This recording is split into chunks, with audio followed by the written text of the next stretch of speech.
بسم اللہ الرحمن الرحیم۔ السلام علیکم ورحمۃ اللہ۔ قصص الانبیاء۔ آج ہم بات کر رہے ہیں تعمیر بیت اللہ کا بیان۔ ارشاد باری تعالیٰ ہے، اور جب ہم نے ابراہیم کے لیے کعبے کی جگہ معین کر دی کہ میرے ساتھ کسی کو شریک نہ کر، اور میرے گھر کو طواف کرنے والوں اور قیام کرنے والوں اور رکوع و سجود کرنے والوں کے لیے پاک رکھ، اور لوگوں میں حج کا اعلان کر کہ تیرے پاس پاپیادہ اور پتلے دبلے اونٹوں پر دور دراز راستوں سے آئیں۔ سورہ الحج۔ بے شک لوگوں کے واسطے جو سب سے پہلے گھر مقرر ہوا یہی ہے، جو مکہ میں برکت والا ہے اور جہان کے لوگوں کے لیے رہنما ہے۔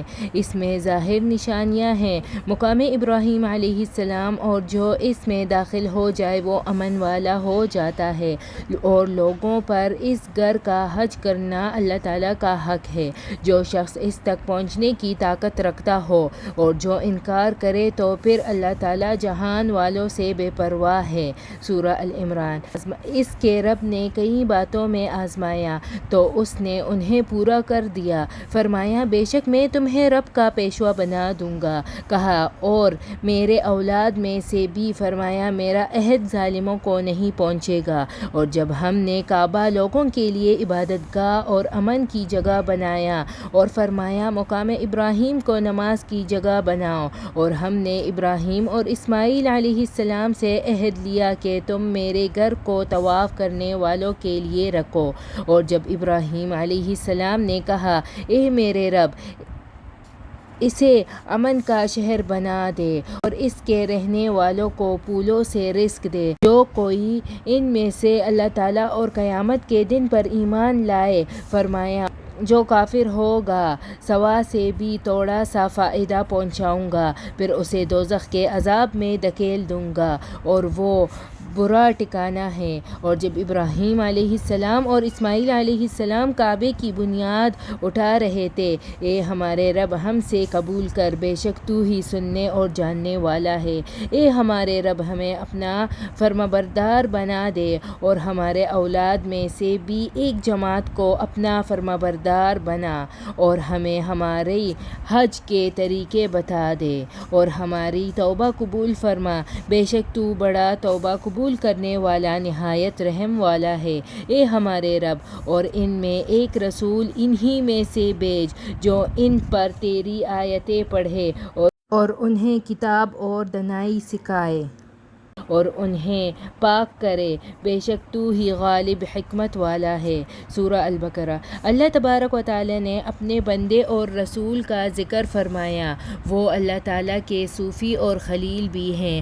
حنیفیوں کے امام اور نبیوں کے والد ابراہیم علیہ السلام ہیں، جنہوں نے بیت العتیق کی بنیاد رکھی۔ یہی وہ مسجد ہے جو اس دنیا میں سب سے پہلے بنائی گئی تاکہ لوگ اس سے فائدہ اٹھائیں اور اس میں اللہ تعالیٰ کی عبادت کریں۔ اللہ تبارک و تعالیٰ نے ان کو اس جگہ کی نشاندہی فرمائی۔ حضرت علی رضی اللہ عنہ سے مروی ہے کہ اللہ تبارک و تعالیٰ نے ابراہیم علیہ السلام کو وحی فرمائی تھی کہ خانہ کعبہ عین بیت المعمور کے نیچے ہے، اس طرح کہ اگر وہ نیچے گرے تو عین خانہ کعبہ پر گرے گا۔ اس طرح ساتوں آسمان میں عبادت خانے ہیں، جیسے کہ بعض بزرگوں نے فرمایا ہے کہ ہر آسمان میں مسجد ہے جس میں پورے آسمان والے عبادت کرتے ہیں۔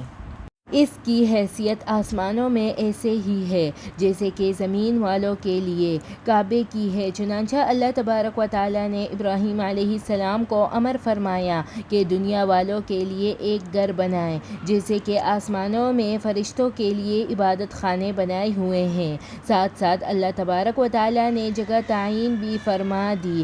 یہ جگہ اسی وقت سے متعین تھی جب اسے اللہ تعالیٰ نے آسمان و زمین کو وجود بخشا ہے، جیسے کہ صحیحین کی روایات میں ہے کہ بے شک اللہ تبارک و تعالیٰ نے اس شہر کو محترم قرار دیا ہے اس دن جس دن آسمان و زمین کو پیدا فرمایا۔ بس یہ شہر اللہ تعالیٰ کے عزت والا قرار دینے کی وجہ سے قیامت تک عزت والا رہے گا، جبکہ یہ بات کسی صحیح حدیث میں نہیں ہے کہ بیت اللہ حضرت ابراہیم علیہ السلام سے پہلے کبھی تعمیر ہوا تھا۔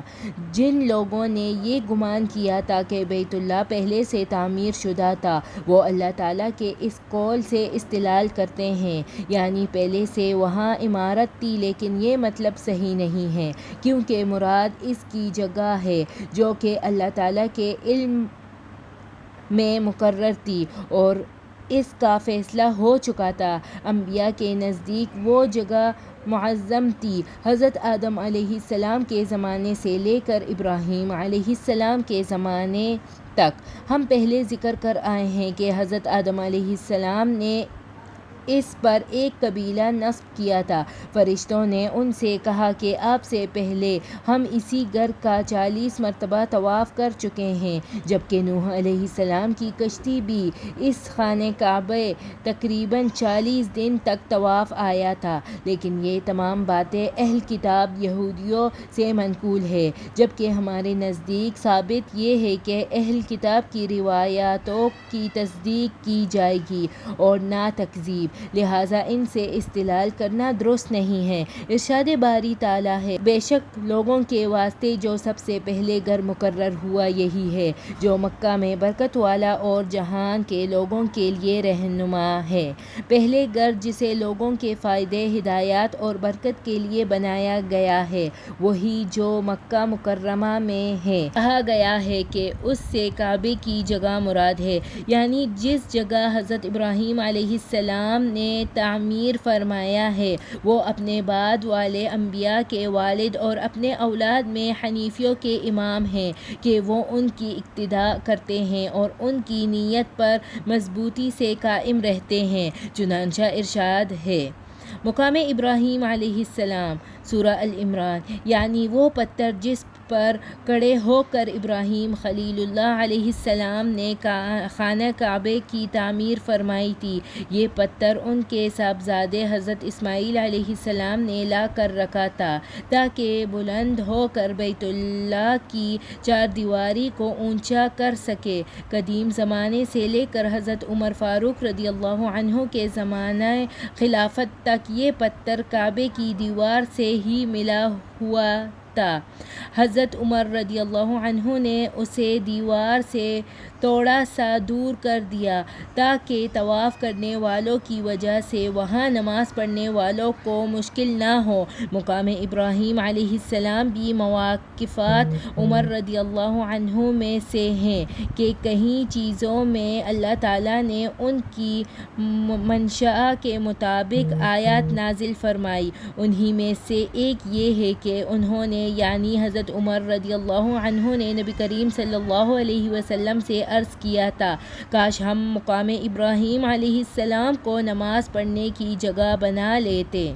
اللہ تعالیٰ نے یہ آیت نازل فرمائی، مقام ابراہیم علیہ السلام کو نماز کی جگہ بناؤ، سورہ البقرہ۔ ابراہیم علیہ السلام کے قدموں کے نشان جب اسلام پھیلنا شروع ہوا تب تک باقی تھے۔ اسی بارے میں ابو طالب نے اپنے مشہور قصیدہ لامیہ میں اشارہ کیا ہے کہ حضرت ابراہیم علیہ السلام کے قدم مبارک تر و تازہ ہیں، بغیر جوتے کے بڑھنا یا، چنانچہ حق تعالی شان کا ارشاد ہے، اور جب ابراہیم علیہ السلام اور اسماعیل علیہ السلام کعبے کی بنیاد اٹھا رہے تھے، سورہ البقرہ، جبکہ ساتھ ساتھ یہ دعا بھی پڑھتے جا رہے تھے، اے ہمارے رب، ہم سے قبول کر لے، بے شک تو ہی سننے والا اور جاننے والا ہے، سورہ بقرہ۔ یہ دونوں بزرگ ہستیاں اللہ تعالیٰ کے لیے خاص ہو کر کام میں مصروف ہیں،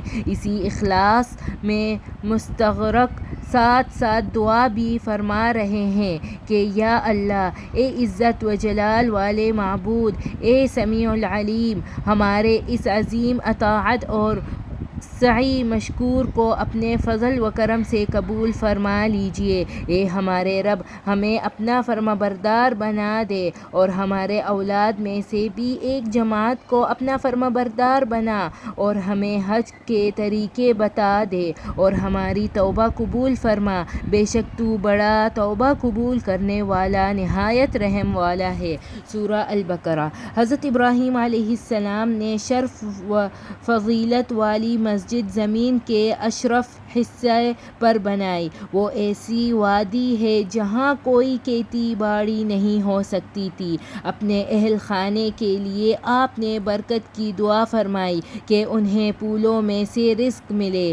باوجود یکا وہاں پانی کی قلت تھی، درختوں کی بھی کمی تھی، نہ کھیتی باڑی تھی نہ پھل اور دعا فرمائی تھی، اس بیت اللہ کو عزت والا، حرمت والا، امن والا بنا دیجئے۔ اللہ تعالیٰ نے اپنے خلیل علیہ السلام کی دعا کو شرف قبولیت بخشا۔ تمام تعریفیں اس کے لائق ہے اور اسی سے سوال کیا جاتا ہے۔ اس مالک نے اپنے خلیل علیہ السلام کی دعا قبول کر کے ہی ان کی مطلوبہ چیز مرحمت فرما دی۔ ارشاد باری تعالیٰ ہے، ترجمہ کیا وہ نہیں دیکھتے کہ ہم نے حرم کو اس کی جگہ بنا دیا ہے اور لوگ ان کے آس پاس سے اچک لیے جاتے ہیں۔ سورہ العنکبوت۔ کیا ہم نے انہیں حرم میں جگہ نہیں دی جو امن کا مقام ہے، جہاں خلیل اللہ علیہ السلام نے ایک اور دعا فرمائی، وہ یہ کہ ان لوگوں میں ایک پیغمبر مبعوث فرما، یعنی عرب ہو جو فصیح و بلیغ عربی میں کلام و نصیحت کرے تاکہ انہیں دنیاوی اور دینی دونوں قسم کی نعمتیں حاصل ہو جائیں۔ اس طرح وہ دنیا اور آخرت کے فلاح و سعادت سے بہر ہو جائیں۔ حق تعالیٰ نے ان کی یہ دعا بھی قبول فرمائی اور ان میں ایسے رسول بھی بھیج دیا کہ جس پر انبیاء و رسل کا سلسلہ ختم فرما دیا اور اس رسول کو ایسے مکمل دین عطا فرمایا کہ ایسے مکمل دین پہلے کسی پیغمبر کو عطا نہیں فرمایا، اور اس پیغمبر کو روئی زمین کے باشندوں کے لیے عام فرمایا، جو وہ کسی علاقے، کسی زبان اور کسی ہی صفات کے حامل ہو۔ آپ کی نبوت قیامت تک کے لیے تمام علاقے والوں کے لیے ہے۔ یہ خصوصیت آپ صلی اللہ علیہ وسلم ہی کے حصے میں آئی کہ آپ صلی اللہ علیہ وسلم کی ذات اقدس ہی کو شرف حاصل تھا، اور جو کتاب آپ پر اتارے گئے وہ بھی ہر طرح کا مکمل اکمل ہے۔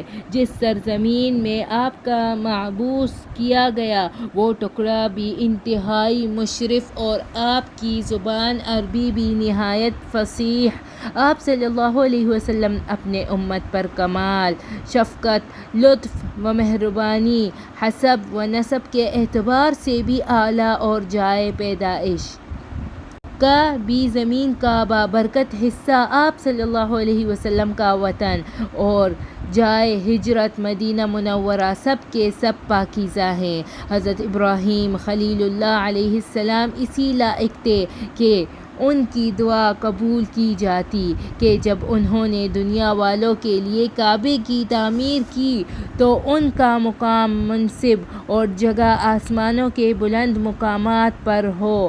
بیت المعمور کے پاس جو کہ ساتویں آسمان والوں کے لیے کعبہ ہے، جو بڑا بابرکت اور نیک والا ہے، جہاں ہر روز 70,000 فرشتے عبادت کر کے چلے جاتے ہیں، پھر قیامت تک ان کی باری نہیں آتی۔ کعبہ اللہ کی تعمیر کے سلسلے میں ہم سورہ البقرہ کی تفسیر میں احادیث ذکر کر چکے ہیں، جو چاہے اس حصے کا مطالعہ کر لے۔ والحمد۔ صدی رحمۃ اللہ علیہ فرماتے ہیں کہ جب اللہ تبارک و تعالیٰ نے حضرت ابراہیم علیہ السلام اور اسماعیل علیہ السلام کو خانہ کعبے کی تعمیر کا حکم فرمایا تو انہیں معلوم نہ تھا کہ اس کی جگہ کون سی ہے، یہاں تک کہ باری تعالیٰ نے سام کی مدد ایک ہوا بھیجی جس کا نام خجوج تھا، اس کے 2 پر اور 1 سر تھا۔ اس نے کعبے کے ارد گرد جھاڑ پھیڑ کر جگہ کو صاف کر دیا، یہاں تک کہ اس کے پہلے اساس ظاہر ہو گئے۔ انہی نقوش پر ان دونوں انبیاء نے مزید کھدائی کی اور خانہ کعبہ کی بنیاد رکھ دی۔ اسی بارے میں حق تعالی شان کا ارشاد ہے، ترجمہ: اور جب ہم نے ابراہیم علیہ السلام کے لیے کعبے کی جگہ معین کر دی۔ سورہ الحج۔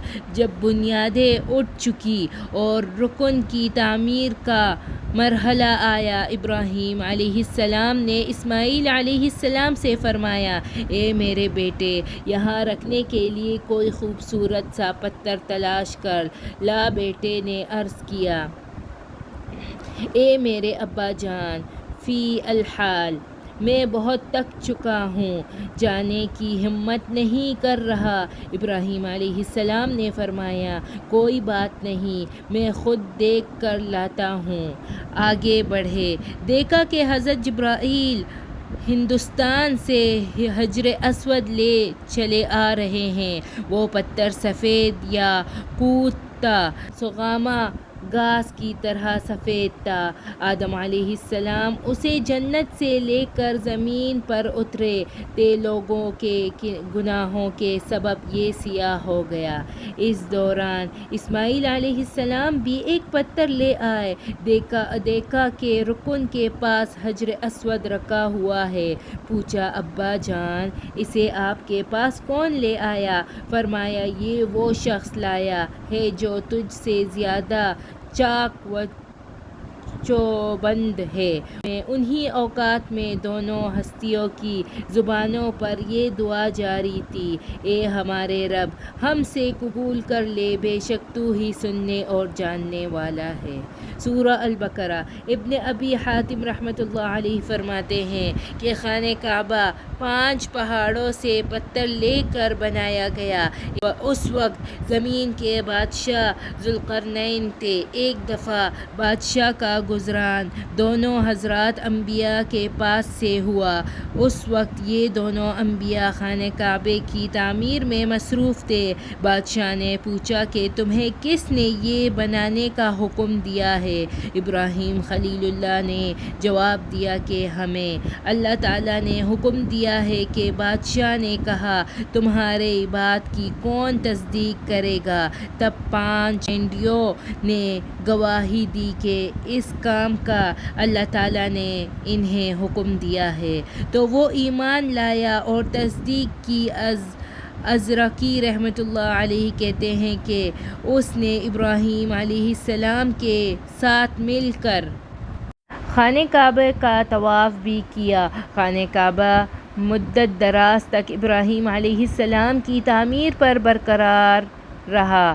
قریش نے اسے دوبارہ تعمیر کیا، لیکن انہوں نے ابراہیم علیہ السلام کی بنیادوں سے جام شمال، جو شام کی طرف ہے، کچھ حصہ کم کر دیا، جس پر وہ آج تک قائم ہے۔ نبی کریم صلی اللہ علیہ وسلم نے حضرت عائشہ رضی اللہ عنہا سے فرمایا، کیا تو نے نہیں دیکھا کہ تیری قوم نے جب کعبے کو بنایا تو ابراہیم علیہ السلام تعمیر کی کردہ دیواروں سے اسے گٹا دیا ہے؟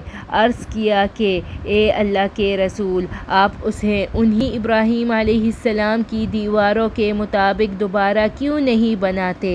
ارشاد فرمایا کہ اگر تیری قوم کا زمانہ کفر کے قریب نہ ہوتا تو میں یہ کر گزرتا۔ ایک روایات میں ہے کہ اگر تیری قوم کا زمانہ عہد و جاہلیت کے قریب نہ ہوتا تو میں یہ کام کر دیتا۔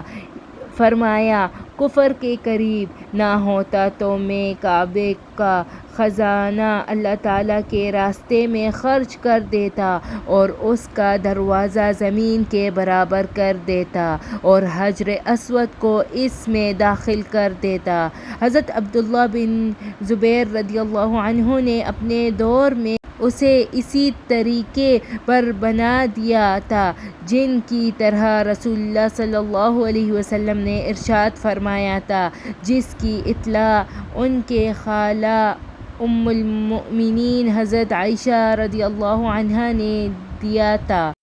پھر جب حجاج نے انہیں ابن الزبیر رضی اللہ عنہ کو 73 ہجری میں قتل کر دیا تو خلیفہ عبد الملک بن مروان کو لگا کہ خانہ کعبہ کی تعمیر عبداللہ بن زبیر رضی اللہ عنہ نے اس طریقے پر کی۔ اس نے سوچا کہ شاید ابن زبیر رضی اللہ عنہ نے اسے اپنی مرضی سے کیا ہے، لہٰذا اس نے خانہ کعبہ کو اسی حالت میں لانے کا حکم صادر کیا جیسے کہ وہ پہلے چلا آ رہا تھا۔ اس طرح دوبارہ شامی دیواروں کو کم کر دیا گیا اور حجر اسود خانہ کعبہ سے باہر نکال دیا۔ دیوار بند کر کے خانہ کعبہ کے اندر پتھر بھر دیے، شرقی دروازے بلند کر دیا جبکہ غربی دروازے کھلے طور پر بند کر دیا جیسے کہ آج تک اسی طرح نظر آتا ہے۔ پھر جب انہیں خبر پہنچی کہ عبداللہ بن الزبیر رضی اللہ عنہ نے اسے حضرت عائشہ رضی اللہ عنہا کی حدیث نبوی کے مطابق کیا تھا تو اپنے کئی پر پشیمان ہوئے، افسوس کرتے رہ گئے کہ وہ اسے اسی طرح چھوڑ دیں اور اس میں تصرف نہ کرتے۔ پھر جب مہدی بن منصور رحمۃ اللہ علیہ کا زمانہ آیا تو اس نے امام مالک رضی اللہ عنہ سے مشورہ کیا کہ اب خانہ کعبہ کو اس طریقے پر کر دیا جائے جس طرح کہ ابن زبیر نے بنایا تھا۔ انہوں نے فرمایا، مجھے ڈر ہے کہ بادشاہ اسے کیل بنا لیں گے، یعنی جب بھی کوئی بادشاہ آئے گا تو اپنی مرضی کے مطابق تصرف کرے گا۔ چنانچہ اب یہ آج تک اسی امر کے مطابق ہے۔